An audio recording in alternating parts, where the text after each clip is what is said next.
নমস্কাৰ দুটা সমস্যায়িত শব্দ লৈ আহিছো এই শব্দ দুটাই আমাক যথেষ্ট খেলিমেলি সৃষ্টি কৰে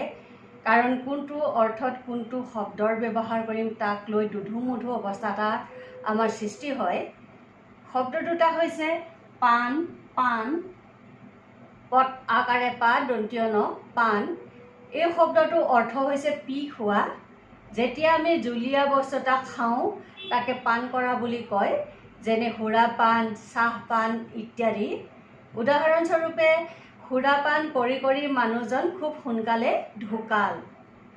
আনহাতে পট আকাৰে পা মধুনীয় ন ইয়াৰ অৰ্থ হৈছে এবিধ লতা জাতীয় উদ্ভিদ আৰু তাৰ পাত সাধাৰণতে আমাৰ দৈনন্দিন জীৱনত এই পাতবিধ অৰ্থাৎ পান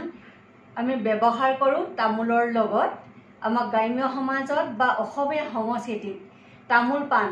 খুব এটা গুৰুত্বপূৰ্ণ অংগ সদায় আমি ব্যৱহাৰ কৰোঁ